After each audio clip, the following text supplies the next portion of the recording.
اللہ عنہا سے روایت ہے کہ رسول کریم صلی اللہ علیہ وسلم نے ارشاد فرمایا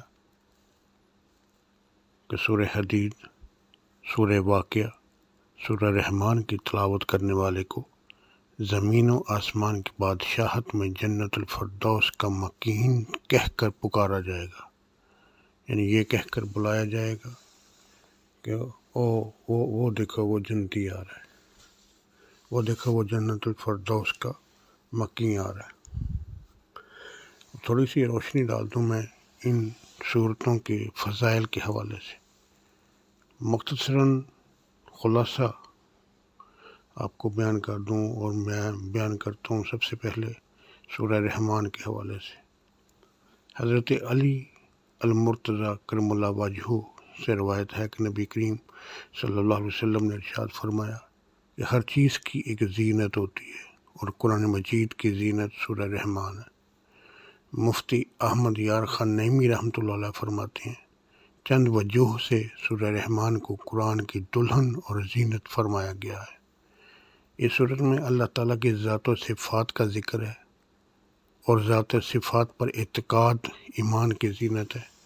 اس صورت میں جنت کی حوریں، ان کے حسن و جمال، ان کے زیورات کا ذکر ہے، اور یہ چیزیں جنت کی زینت ہیں۔ اس صورت میں آیت مبارکہ فَبِأَيِّ آلَاءِ رَبِّكُمَا تُكَذِّبَانِ، یہ 31 جگہ قرآن الحکیم میں اس کا ارشاد ہوا ہے۔ اس صورت کی زینت اس بات سے بھی زیادہ ہو گئی۔ اور پھر حضرت فاطمہ الزہرا کی جو ابھی آپ کے سامنے روایت پڑھی ہے، تو انہوں نے یہ 3 صورتوں کا ہی ذکر فرمایا ہے، اور یہ 3 صورتیں سورہ حدید، سورہ واقعہ اور سورہ رحمان، یہ نبی کریم صلی اللہ علیہ وسلم کے بھی آپ کی تلاوت میں شامل تھیں۔ تو اس صورت کی آیات اگرچہ چھوٹی چھوٹی ہیں، لیکن ان کی تاثیر بہت مضبوط ہے۔ حضرت قیس بن عاصم رضی اللہ تعالیٰ عنہ نے اسلام قبول کرنے سے پہلے سید المرسلین صلی اللہ علیہ وسلم سے عرض کی کہ جو کچھ آپ پر نازل کیا گیا ہے میرے سامنے اس کی تلاوت کیجیے۔ تو آپ صلی اللہ علیہ وسلم نے اس کے سامنے سورہ رحمان پڑھی، تو اس نے عرض کی اسے دوبارہ پڑھیے، آپ نے دوبارہ پڑھی، اس نے پھر کہا اس کو پھر دوبارہ پڑھیے، آپ نے پھر پڑھی، یعنی کہ 3 دفعہ آپ نے سورہ رحمان کی تلاوت کی۔ تو سننے کے بعد اس نے کہا کہ یہ واللہ یہ کسی انسان کا کلام نہیں، میں گواہی دیتا ہوں کہ اللہ تعالیٰ کے سوا کوئی معبود نہیں، اور بے شک آپ اللہ کے سچے رسول ہیں۔ یہ سورہ رحمان کا مختصر سا تعارف آپ کے سامنے پیش کیا۔ اب میں آپ کے سامنے سورہ حدید کا مختصر سا تعارف رکھتا ہوں۔ سورہ حدید ایمان میں مضبوطی اور قلب کی نرمی کی علامت گنی جاتی ہے، یعنی اس سورت کی تلاوت کرنے والا اس کے ایمان کو بڑھایا جاتا ہے، دل کو اللہ کی قدرت کی یاد دلاتی ہے، اور دل کو سخت ہونے سے محفوظ رکھتی ہے۔ اللہ کی معرفت اس صورت میں اس کے صفاتی ناموں، اس کی قدرت اور کائنات پر اس کی بادشاہت کا اس میں ذکر کیا گیا ہے، جس سے ایمان تازہ ہوتا ہے۔ اور پھر اس میں اللہ کی راہ میں خرچ کرنے کی ترغیب دی گئی ہے،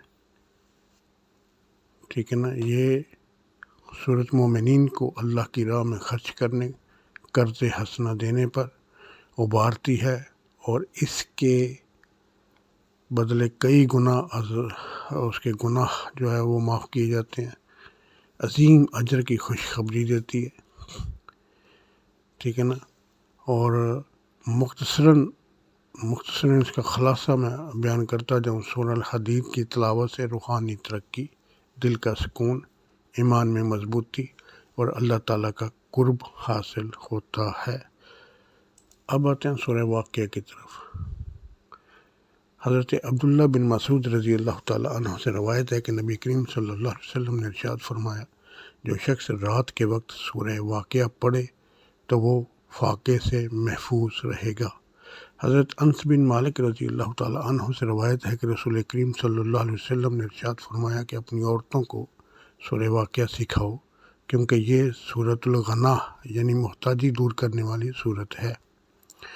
بڑی مشہور ایک روایت ہے، حضرت عثمان بن عفان رضی اللہ تعالیٰ عنہ حضرت عبداللہ بن مسعود رضی اللہ تعالیٰ عنہ کے پاس تشریف لے گئے جب کہ وہ مرض وفات میں مبتلا تھے۔ حضرت عثمان غنی رضی اللہ تعالیٰ عنہ نے ان سے فرمایا کہ آپ کس چیز کی تکلیف محسوس کر رہے ہیں؟ تو حضرت عبداللہ بن مسعود رضی اللہ تعالیٰ عنہ نے جواب دیا، میں اپنے گناہوں کی تکلیف محسوس کر رہا ہوں۔ اتنے پاک باز لوگ بھی اپنے گناہوں کی تکلیف محسوس کرتے ہیں اور ہم گناہ پہ گناہ کرتے جاتے ہیں اور ہمیں احساس تک نہیں ہوتا۔ بہرحال حضرت عثمان غنی رضی اللہ تعالیٰ عنہ نے فرمایا کہ آپ کو کس چیز کی آرزو ہے؟ حضرت عبداللہ بن مسعود رضی اللہ تعالیٰ عنہ نے جواب دیا، مجھے اپنے رب العزت کی رحمت کی آرزو ہے۔ حضرت عثمان غنی رضی اللہ تعالیٰ عنہ نے فرمایا کہ آپ کسی طبیب کو کیوں نہیں بلوا لیتے؟ حضرت عبداللہ بن مسعود رضی اللہ تعالیٰ عنہ نے جواب دیا کہ طبیب ہی نے